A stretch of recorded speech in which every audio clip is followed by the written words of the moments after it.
What I'm going to recommend to the planning committee is that we have a planning meeting on even numbered years on a rotating basis, and that we have a conference every 2 years so that we don't have to drain the financial resources of all the dance groups, twice a year, essentially, on even number of years when celebrations are conducted. And I'd like to keep the conference in the good travel weather months. I hate to fly myself, especially in the wintertime, and I can imagine how a lot of the elders feel. They probably feel even more strongly than I do about that. But I'm very gratified that Margaret and Richard came to the conference. One of the things that is really amazing, and I think that the Shakes Island is a testimony to the survival skills, the durability of our culture, Tlingit culture, and our people, and the traditions in the face of incredible obstacles. Wrangell to me is your classic redneck town.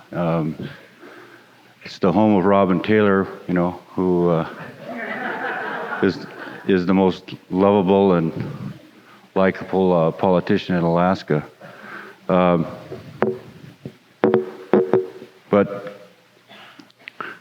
the tribe, they don't have a native corporation. There's no native corporation.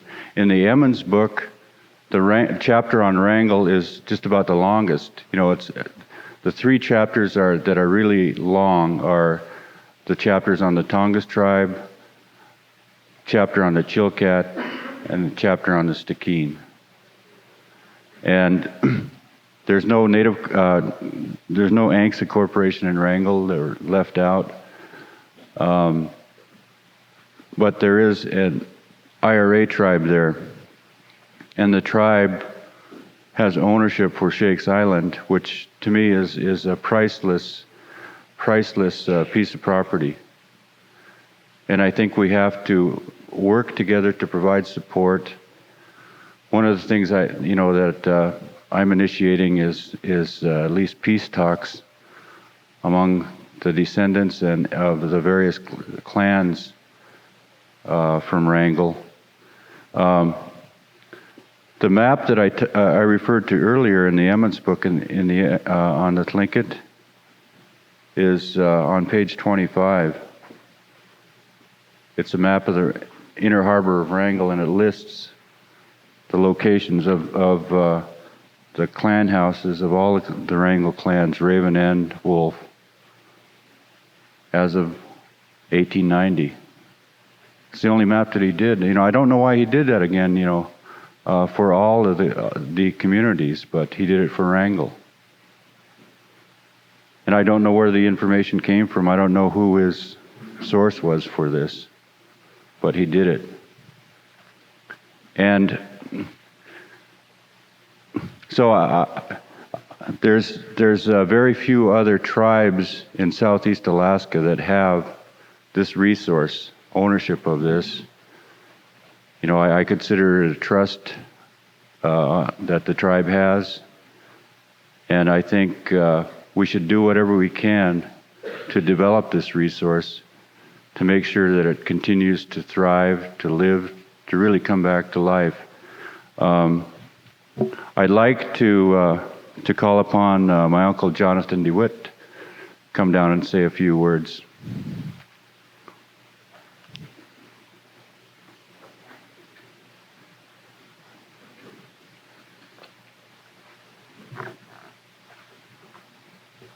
While he's coming down, there's the 2 workshops on personal and place names and the list of tribes, clans, and clan houses will be consolidated into this room this afternoon. All of us students are going to take the back seat. We're going to have a panel of elders to speak on their own knowledge of the clan traditions. We haven't informed some of them yet. We'd like to call upon Amy Marvin, Anna Katzik, Matthew Fred.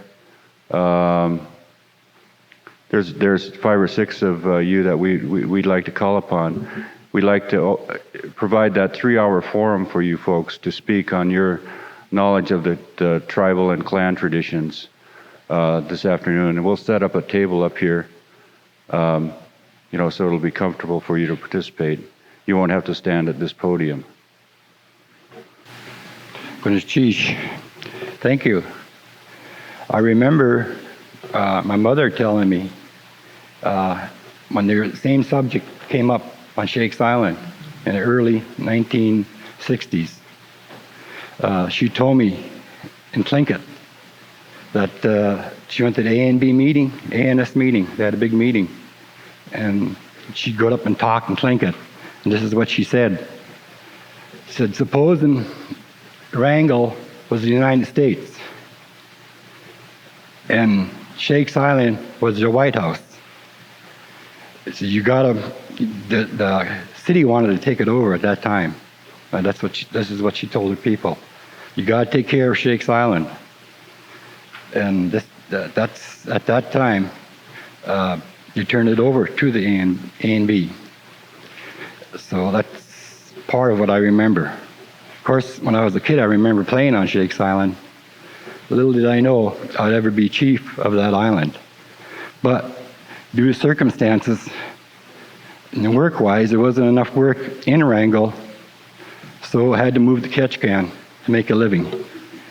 And in 1970, my dad carved me a pole. I asked him, I just want a short little pole in front of my house to show the people what I want. That's all I want. And for some strange reason, it grew and grew and grew and turned out to be a 45-foot pole. They surprised me with this title when we raised the pole. I did a lot of research on this totem pole of the Nanai clan.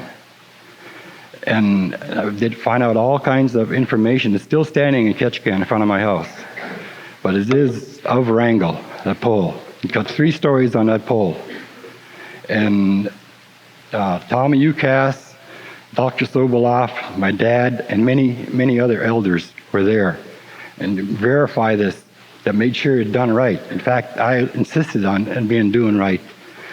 And this is how I have recollection of Shakes Island, because my grandmother is the true sister of Charlie Jones, Chief Shakes the 7th. In fact, there was 4 sisters, and she was one of them. Mary Adams, her maiden name was Mary Jones. So I don't know what to say other than I'm sure glad they're trying to keep the Shakes Island up. When there's Chish.